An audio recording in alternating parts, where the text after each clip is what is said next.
Say one wrong sentence, post one mild opinion, question one lyric, and suddenly, the internet turns on you. Taylor Swift is one of the most celebrated artists of our generation. Her success is undeniable, her influence is unmatched, and her fan base is one of the most loyal in pop culture history. But there's an unspoken reality. Many people have quietly learned the hard way. Criticizing Taylor Swift comes with consequences. This isn't about hate. It's not about insults.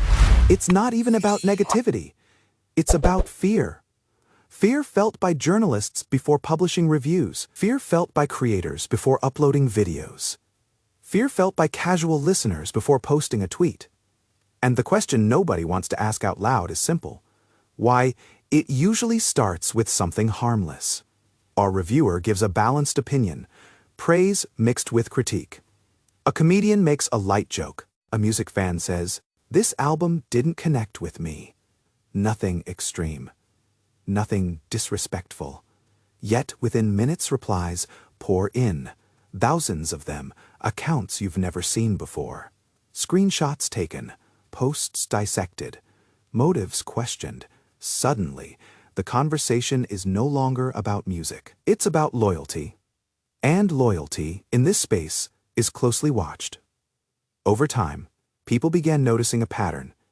Negative reviews about Taylor Swift became rare. When they did appear, they were softened, cautious, wrapped in disclaimers. I love her, but I'm a fan, however. This isn't hate, just my opinion. Why the fear? Because others learned what happens when you don't soften your words. Some critics faced harassment. Others were mass reported. A few had their personal lives dragged into public view.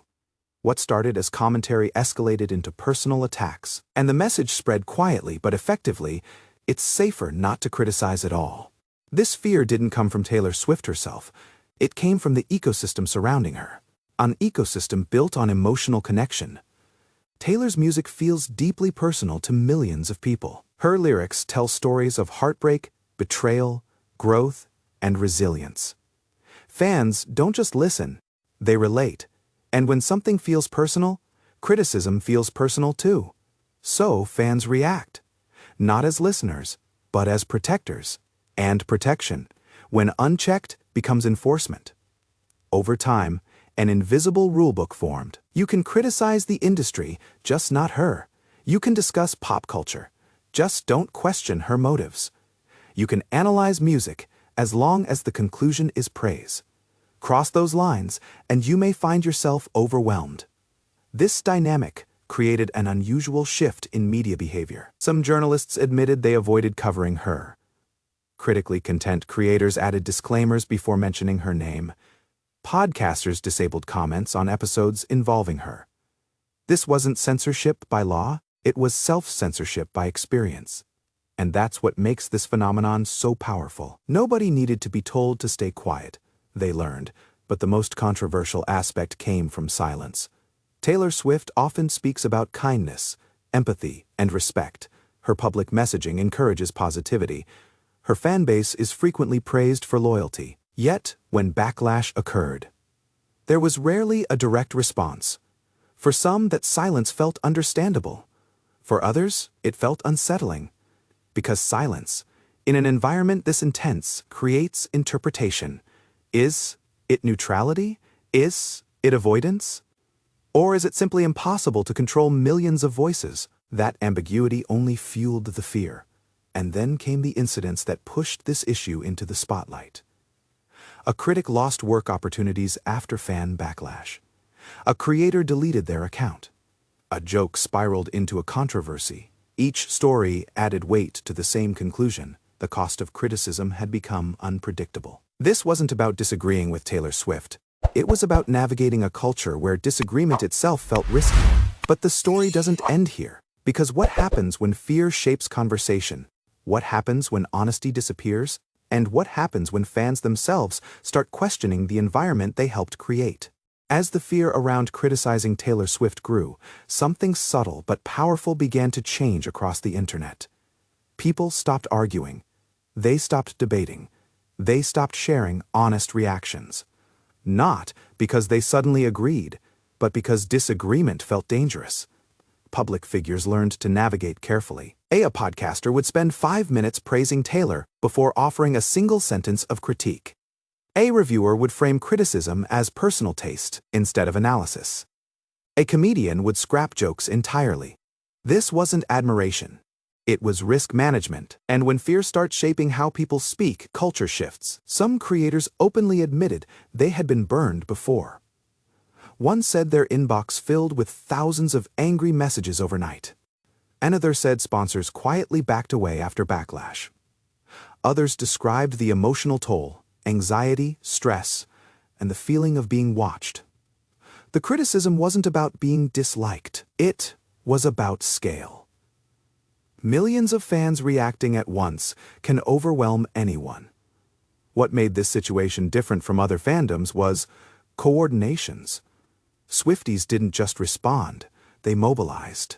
Hashtags trended within minutes.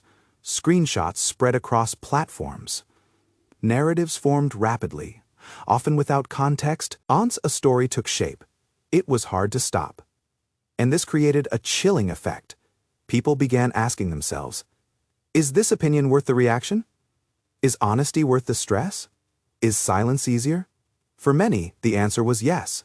But inside the fandom, something else was happening. Not all fans supported this behavior. Some Swifties started speaking out, saying the culture had become hostile. They argued that criticism wasn't betrayal, that loving an artist didn't mean defending every action, that disagreement was healthy. These voices, however, were often drowned out. Because in spaces built on loyalty, moderation can look like opposition. This internal conflict revealed the core issue. The fandom had grown faster than its ability to self-regulate.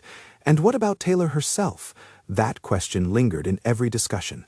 Taylor Swift has consistently promoted messages of kindness, empathy, and self-expression. Her music encourages emotional honesty. Her public image emphasizes growth.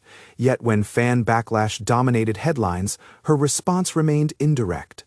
Some fans believed it wasn't her responsibility. Others believed leadership matters most when influence is strongest. Critics argued that even a brief statement could have set boundaries. But controlling millions of fans isn't simple. No artist can realistically police every action taken in their name. And yet, silence in moments of intensity can feel louder than words. This ambiguity is what keeps the fear alive. Because when no clear boundaries are drawn, people assume the worst-case scenario, and that assumption shapes behavior. The result is a cultural paradox. Taylor Swift is praised for vulnerability, honesty, and storytelling. Yet, the environment around her often discourages honest conversation. Her music invites interpretation. Her fandom sometimes punishes it. That tension is what makes this topic so complicated. This isn't a story about villains and heroes.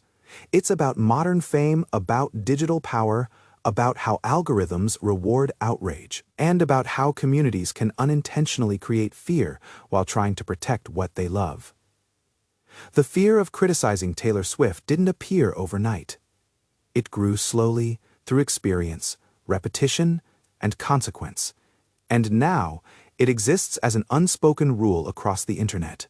But rules like that don't last forever. More people are questioning the culture. More fans are calling for balance. More creators are choosing honesty again, even if it comes at a cost. Because conversation can't survive on praise alone. And art can't grow without critique. The real question isn't whether Taylor Swift should be criticized. It's whether the internet can relearn how to disagree without fear. If this breakdown helped you understand the bigger picture, make sure to like this video, subscribe, and turn on notifications for more deep dives into celebrity culture, fandom power, and the hidden forces shaping online conversation.